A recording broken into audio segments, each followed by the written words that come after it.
வணக்கம். தென்னை விவசாய முறை மற்றும் தென்னையை தாக்கும் நோய்களை பற்றி நம்ம முழு விவரம் நம்ம பார்க்குறோம். தென்னையோட பிறப்பிடம் தென்கிழக்கு ஆசிய நாடுகள் தான். இது மிக சிறப்பாக வளரும் பூமி அப்படின்னு பார்த்தோம்னா, மணல் பாங்கான கால்சியம் கந்தகம் நிறைந்த மேல் மண் 2 அடி வரையிலும் நல்ல வளமான மண்ணா இருக்கிற இடத்துல தான் மிக மிக சிறப்பாக வளரும். அதற்கடுத்து வெப்பநிலை 16 டிகிரி செல்சியஸ்லேருந்து அதிகபட்சம் 32 டிகிரி செல்சியஸ் வரையில் இருக்கிறது மிக நல்லது. மேல் மண் 2 அடி வரையில் இருக்கிற காரணம் சல்லிவேர் அமைப்பு கொண்ட மரம். அதனால தான் அதுக்கடுத்து கடினமான கொஞ்சம் இருகலான பாறை இருந்தாலும் இந்த இடத்துல நன்றாக இந்த மரம் நன்றாக வளரும். இது வெப்பநிலை 32 டிகிரி செல்சியஸுக்கு மேலே போச்சுன்னா பூ உதிரும், பிஞ்சுகள் உதிரும், அதாவது குறும்பை அதிகமாக உதிரும். வெப்பநிலை அதிகமாக இதுதான் முக்கியமான காரணம். சல்லிவேர் கொண்டது. இது ஆண்பூ பெண்பூ என்ற ஒரே குருத்தில் ஆண்பூ பெண்பூ என்று இருக்கும். அதுக்கடுத்து இது உலக அளவில் எந்தெந்த நாடுகள் அதிகமாக மகசூல் கிடைக்கிது அப்படின்னு பார்த்துருவோம். இந்தோனேசியா, பிலிப்பைன் இதில் அதிகபட்ச மகசூல் கிடைக்கிது. அதற்கடுத்து இந்தியா. இந்த ரெண்டு தீவுமே, அதாவது இந்தோனேசியா, மலேசியாவில் அதிகபட்ச மழைப்பொழிவு 3000 mm, அதாவது தமிழ்நாட்டு மழைப்பொழிவு காட்டிலும் 3 மடங்கு 3.5 மடங்கு அதிகம் மழைப்பொழிவு இருக்கிற இடத்துல தான் இந்த மரம் நன்றாக சிறப்பாக அதிகமாக வளருது. மணல் பாங்கான நிலம் அங்கே. அதுக்கடுத்து 3ஆவது இடத்துல இருக்கிறது இந்தியா. நம்ம இந்திய அளவில் பார்த்தோம்னா கர்நாடகா, கேரளா, தமிழ்நாடு, ஆந்திரா, அதுக்கடுத்து வெஸ்ட் பெங்கால், இப்படி வரிசையாக போயிட்டுருக்கு. தமிழ்நாட்டு அளவில் பார்த்தோம்னா கோயம்புத்தூர், அதாவது கோயம்புத்தூரில் பொள்ளாச்சி இந்த பகுதி, அதுக்கடுத்து 2வது தஞ்சாவூர், இந்த மாதிரி இடத்துல அதிகமாக மகசூல் கிடைக்கிது. தென்னையை தாக்கும் நோய்களை பற்றி நம்ம பார்த்துருவோம். தென்னையில் குருத்தழுகல் நோய், காண்டாமிருக வண்டு குப்பைகள் வழியாக, அதாவது மாட்டுச்சாணம் சாணங்கள் வழியாத குப்பைகள் வழியாக, அதுவும் குருத்தை தொலைக்கிற மாதிரி வண்டுகள் இருக்கும்.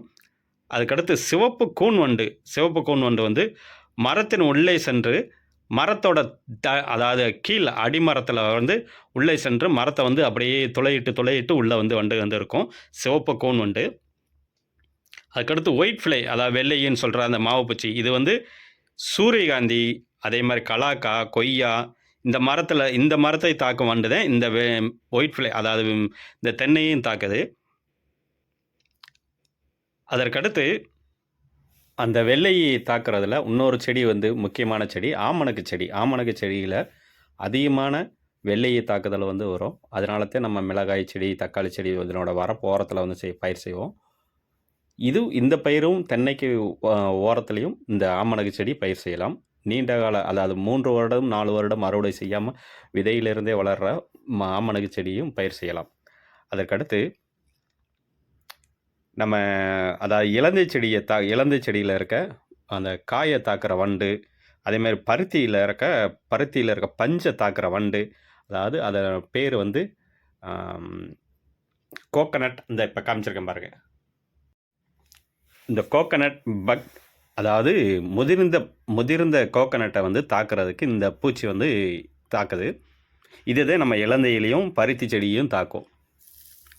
இதை எப்படி கட்டுப்படுத்துறது என்னுடைய இது உள்ளே போட்டிருக்கேன். அதுக்கடுத்து இது செடியில் என்னென்ன நுண்ணூட்டச்சத்து தேவைப்படுது. முதல்ல பேரூட்டச்சத்து என்ன தேவைப்படுதுன்னா தலைச்சத்து, மணிச்சத்து, சாம்பல் சத்து. இதில் தலைச்சத்தை காட்டிலும் மணிச்சத்து குறைவாகவும், தலைச்சத்தை காட்டிலும் 3 மடங்கு 2 to 3 மடங்கு அதிகமாகவும் சாம்பல் சத்து அதிகமாக தேவைப்படுது. அதுக்கடுத்து நுண்ணூட்டச்சத்து பார்த்தோம்னா மேங்கனீசிஸ், சல்ஃபர், அதாவது ஏற்கனவே சொன்ன calcium, copper, sodium, zinc, boron, வேம், இதெல்லாம் தேவைப்படுது. நம்ம வேம் எப்படி ஈஸியாக நம்ம இயற்கை விவசாயத்தில் கொடுக்குறதுன்னா சோற்று கற்றாழையில் இருக்க வேர் வழியாக வேம் உருவாகுது. அதை கொடுக்கலாம். அது இரவு நேரம் சோற்று கற்றாழை அந்த ஆக்சிஜனை வெளியிடும். அதுக்கடுத்து சோற்று கற்றாழை வேரில் நம்ம வேம் இருக்குன்னு சொல்லியிருக்கோம். அதுக்கடுத்து சோளத்தோட வேர், அதுலேயும் வேம் இருக்குது. அதை அழுகை கொடுக்கலாம். போரான் சத்து குறைபாடுக்கு நம்ம நிறைய பார்த்துருப்போம். எருக்கலையை அதிகமாகவே பயன்படுத்துகிறோம். போரான் சத்து குறைபாடு வந்துச்சுன்னா காயிலேயே வித்தியாசம் காமிக்கும். அதோடைய ஃபோட்டோ உள்ளே இணைச்சிருக்கேன். போரான் சத்து குறைபாடு இருந்தால் எப்படி காய் மாறுபட்டு இருக்கும் அப்படின்னு. அதுக்கடுத்து சல்ஃபர், அதாவது சல்ஃபர் ஆயில் கண்டென்ட், எந்த பயிரெல்லாம் ஆயில் கண்டென்ட் அதிகமாக இருக்கோ அந்த பயிரெல்லாம் சல்ஃபர் சத்து அதிகமாகவே தேவைப்படுது. இது மண்ணிலேயே பெரும்பாலும் இருக்கும். மண்ணில் இல்லாதம்போது நம்ம கொடுக்குறோம். அதுக்கடுத்து தழைச்சத்து அசோஸ்பைரிலம், அதாவது அ வேர் முடிச்சிருக்கிற பயிரான சணப்பு, பயிறு வகைகள் இதெல்லாம் வேர் முடிச்சிருக்கிற பயிர் தழைச்சத்தை எடுத்து கொடுக்கறக்காக, வேர் கொடுக்கறக்காக இதை வந்து பயிர் செய்யலாம்.